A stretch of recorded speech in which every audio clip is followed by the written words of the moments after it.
Hello and welcome to another episode of Team Blush. This is part 9 in the KA24E Turbo series. In the background here you can see that we've pulled the hood off of the car. We've gotten the car jacked up on some spacers to work underneath, and we've begun to label a lot of the connectors and miscellaneous items in the engine bay of the car. That is because, as the video title heavily suggests, we are indeed pulling the engine in this episode. This is going to be the first time that we will have ever pulled an engine, so we are being very meticulous with labeling things. We've been labeling things in the engine bay. We've been writing down what those labeled things are. We have a Chilton's manual here, and in this it has a list of things that need to be removed from the vehicle before attempting to pull the engine out of the car. And as well as this Chilton's manual, we're going to be making a list that you can probably see right now on the right hand side of your screen. We are just going to use this as a checklist as we go ahead and begin the parts removal process from this engine. There's really not much else to say. We just need to jump into it here. We hope you find this video informational, especially if you are doing this yourself and especially if you've never pulled an engine before. Let's jump right into it. We hope to see you on the other side with this engine out of the car and on a hoist. Since we are going to be working with some fuel lines that are pressurized, we're going to want to go ahead and remove the fuel pump fuse from the fuse box, and then go ahead and try to turn over the engine for about 15 to 30 seconds to depressurize the fuel system. We just needed to get that done really quickly because our next step is to unhook the battery from the car, and that first step would be impossible to do with an unhooked battery. Next on our agenda is to drain all of the fluids from the car, so that's going to be our engine oil, as you can see right here. Next up, we're going to drain the coolant from the bottom side of our radiator. When you are draining this coolant and you take the drain plug off of your radiator, make sure you go up top and undo the radiator cap. That will allow the coolant to flow a lot easier. And our last fluids needing to be drained here are for the transmission. We were surprised. This fluid was pretty nasty. There wasn't a lot of metal shavings in it, but it was definitely brown and smelled pretty bad. That fluid is only as old as when we did our transmission swap video, so we're glad to have drained that, and we're going to be glad to put some new transmission fluid in it when we are done with this process. Already we have begun to take the intake runner off of the car. This is really simple, straightforward. There are some hoses connecting the intake to the charcoal filter and stuff. There's the radiator stay bolt. Then once you get down to the filter, you can take the intake air temperature sensor plug off and get the MAF off of the filter housing. That'll actually be the start to unplugging the main harness of the car. There are 4 clips that hold the top of the filter housing to the bottom. You can go ahead and undo those, then you can go ahead and lift the intake out of the car. Now with that intake out of the way, you'll get access to your filter. Ours, for some reason, was really nasty. We think that has something to do with the EGR system, just spitting some of that black soot onto it. We're not really sure. All that's going to get tossed here in the future, so we're not really going to worry about it. Once you get that filter out of the way, then you can go ahead and get your bottom filter housing unbolted and out of the car.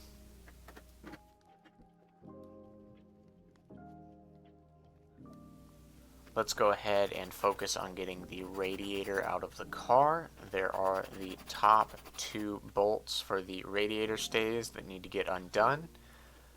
While you're doing that, you can go ahead and undo the hose clamp that connects to the top radiator hose and get rid of the hose that connects to where the radiator cap is. For some reason, we didn't show undoing the bottom radiator hose, but that definitely needs to get done. But once you're done getting those 2 hoses off, as well as getting the radiator stay bolts undone, you can go ahead and lift your radiator out of the car. At the start of the video, we depressurized the fuel system, and here is the main reason why. We're going to be taking off these two fuel lines right here. During this process, it is mandatory to pull one of these hoses off so hard that you end up cutting your hand on something else and getting fuel in that cut. And since this hose is in our vicinity as well, we're going to go ahead and take it off. This just connects to your brake booster. Keeping up with the theme of things close by and easy to undo, this is our main ground for the battery. We no longer use this on our vehicle, but it is still connecting the engine to the chassis, so we do need to go ahead and unbolt this. The next big thing that we wanted to go ahead and tackle for getting this engine out of the car was to get the entire exhaust header and that downpipe off of the car. So the first step in getting that out was to get the catalytic converter unbolted from that downpipe.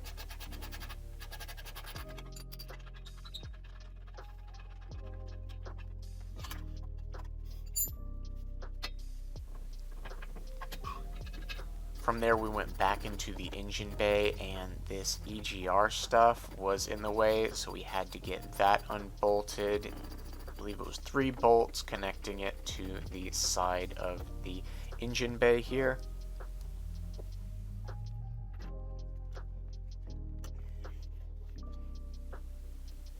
At the bottom of all that EGR stuff, there were a couple hoses that we went ahead and labeled prior to taking them off, and there was also an electrical plug that we needed to get off as well.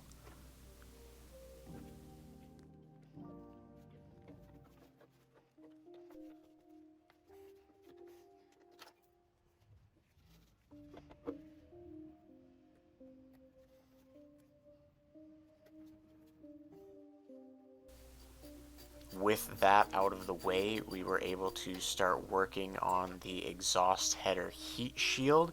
There were some really rusty bolts. We would suggest probably hitting these with some WD-40 or other type of penetrating oil before trying to get these off. Because we did not do that, we actually ended up snapping literally all 3 or 4 of those bolts that were holding the heat shield on. They snapped off clean so that we were able to take the heat shield off still, but it could have gotten a lot more precarious than it ended up being. Snapped bolts aside, we now had access to pull back our little heat shield for the header here, and we went ahead and just got the spark plugs out of the way while we were in the area.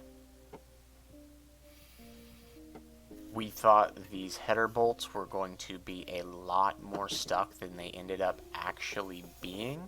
That being said, it is still a good idea to try and hit these with some penetrating oil so that there doesn't end up being any drama. Luckily for us, like we said, there was no drama, and we were actually able to break out our new impact driver on these topmost bolts that we could get access to. Grandpa, if you're watching, thanks a ton for this tool. It has been absolutely helping in terms of saving our wrists while working on this car and breaking some of those stubborn bolts. Unfortunately, we were not able to use that impact driver on the bottommost header bolts, so we did have to just go ahead and use a wrench and manually get those off.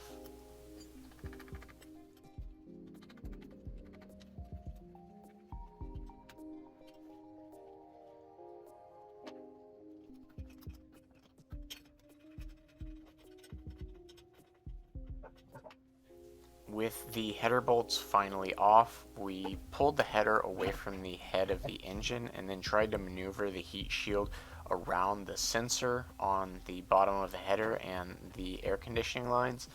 That just didn't end up working. We were able to get it off camera, but that was after we found these bolts right here.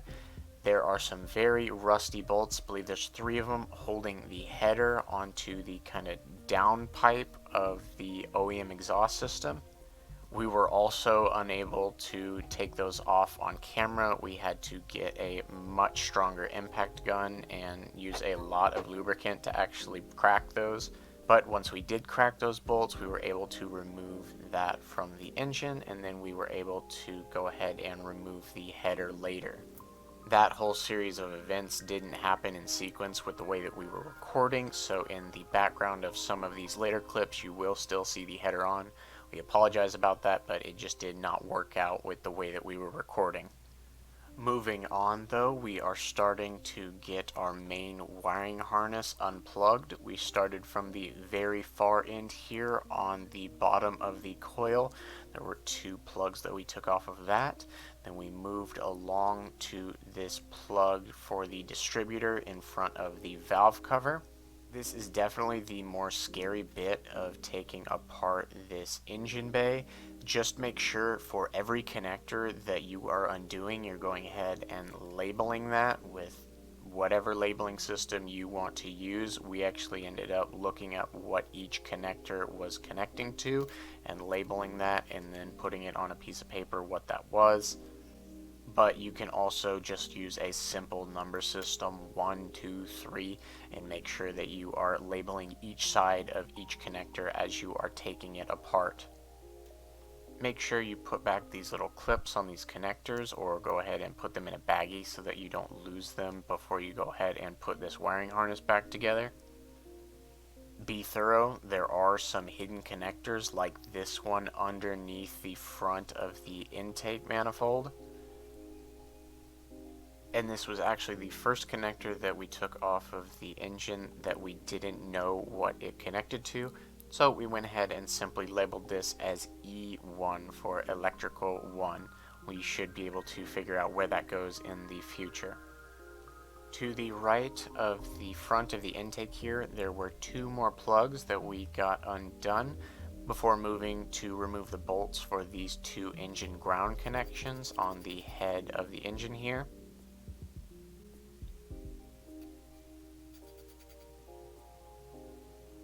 And then after that, we move down the line of our 4 injector plugs.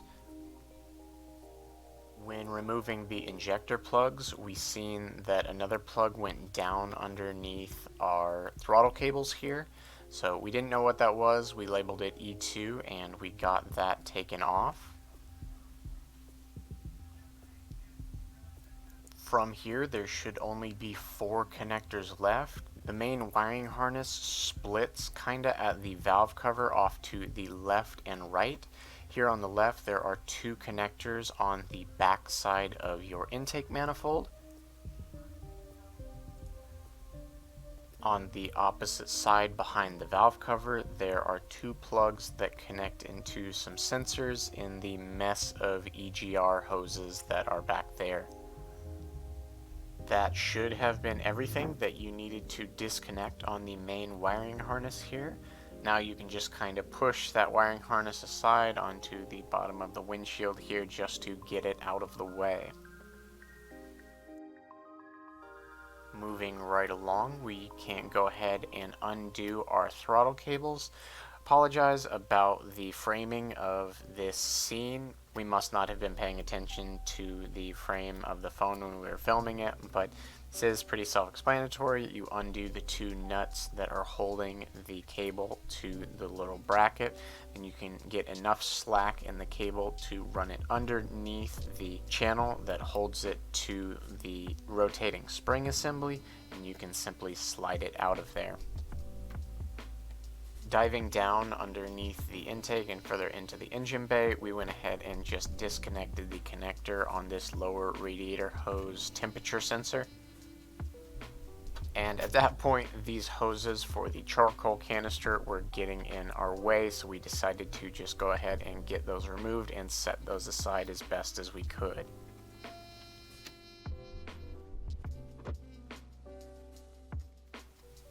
Back underneath the transmission, we can go ahead and disconnect our speedometer here, and then go about unbolting our really rusty slave cylinder, We're not sure how it got this rusty. It must have been leaking over time, but we bought this slave cylinder when we did the manual transmission swap, so it's really weird that it got this rusty in such a short amount of time.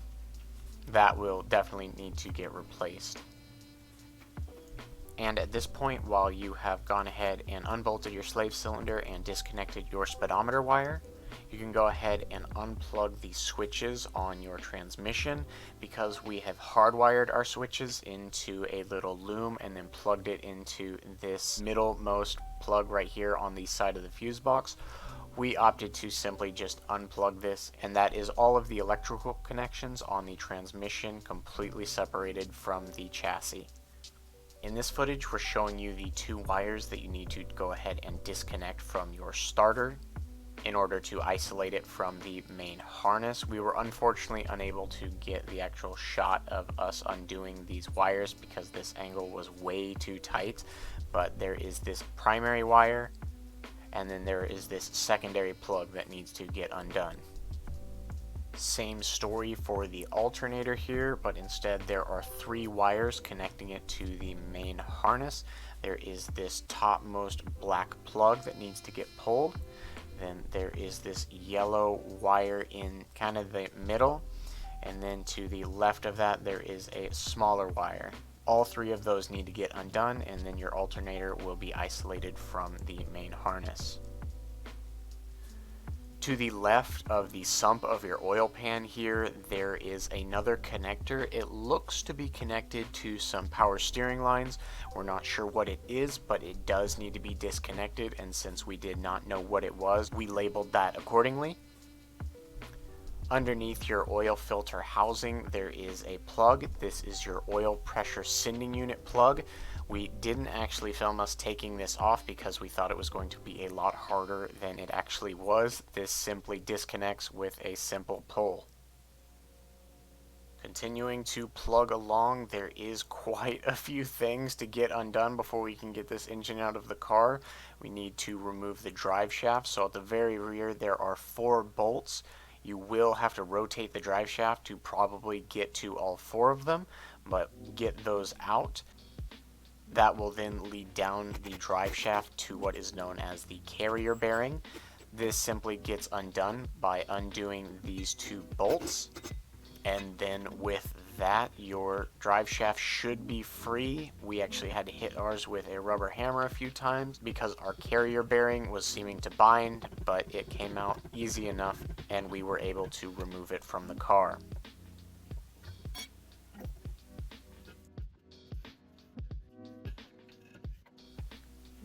Seemingly the only thing holding the transmission to the vehicle is the transmission mount. This is held on with 4 bolts that need to get undone, and prior to undoing these, it is a good idea to get a floor jack underneath the transmission to hold it up.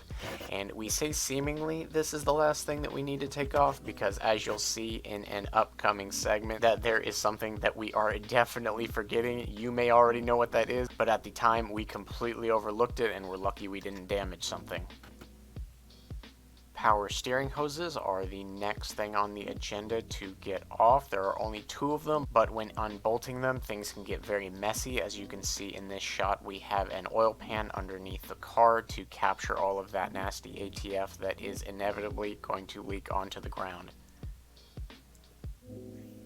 Finally, once setting aside that second power steering hose, move back behind the intake where you can find these 2 very large hoses. These are your heater core hoses. There are multiple points in which you can disconnect them. Just choose whichever you want. Really doesn't matter.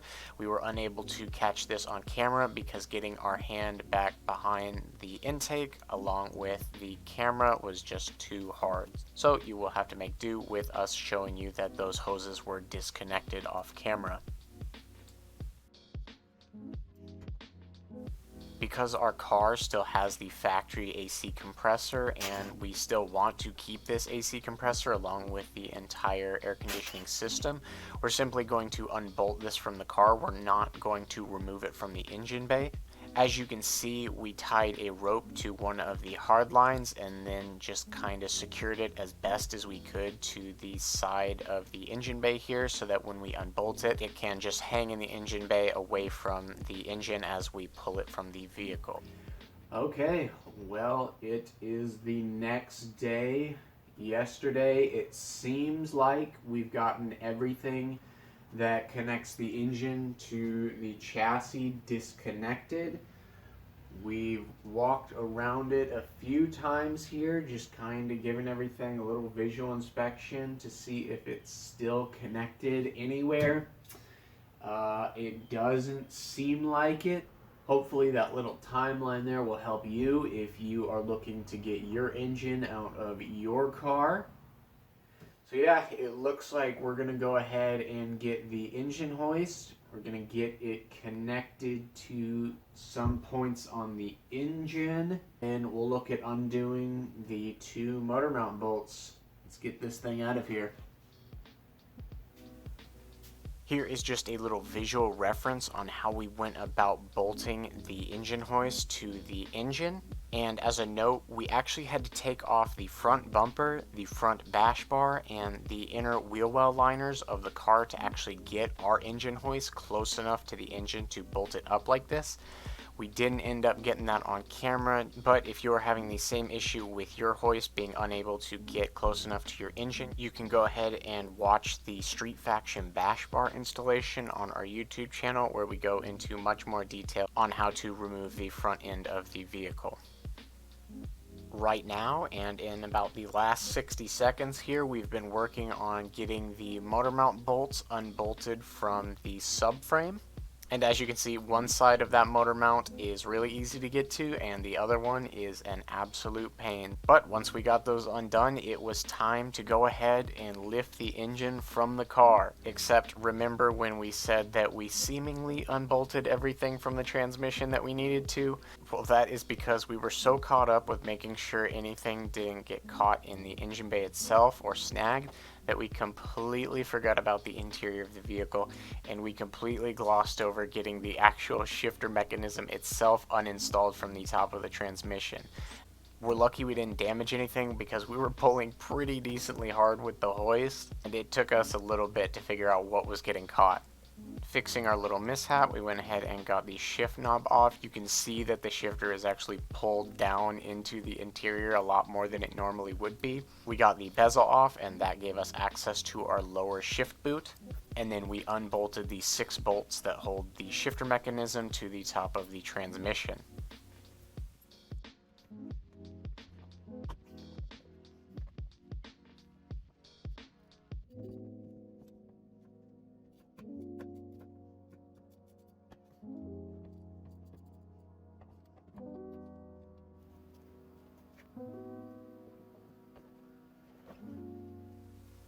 Finally, at the very end of the night, all of those small things added up, and we were able to get the engine out of the car. This is possible to do with one person. Take it slow, make sure things are not getting hung up, and make sure that your engine hoist does not hit the top of your garage. We had a little bit of an issue with that, but in the end, we were able to get the engine out just fine. Alright, so there we go. The engine is out of the car. It was quite a bit of a pain. Definitely doing this on your own is not recommended. We did get quite a few scratches on our front support, so that is definitely not the greatest. But we're going to go ahead and move a bunch of stuff around, and we are going to get this inside the garage so we can start swapping stuff from this engine over to our new forged internal engine. Alright, well, there you have it. We finally got the engine out of the car and sitting here in the garage. As you can tell, the garage is a bit of a mess right now. It's going to be like this for just a little while we are swapping parts from this over to our new forged engine. That will be the content of our next video in the series. So if you haven't subscribed, please go ahead and do that to make sure you are notified when we next upload. If you are viewing this video on the day that we uploaded it, we are more than likely already back in the garage working on this thing. And if you go over to Instagram at team.blush, we will more than likely be updating on things as we go along. And that is the best way to get in contact with us, whether or not you have a question or not, or if you just want to chat. If you reach this far into the video, thanks a ton for watching. It always helps with our analytics when people watch to the very end.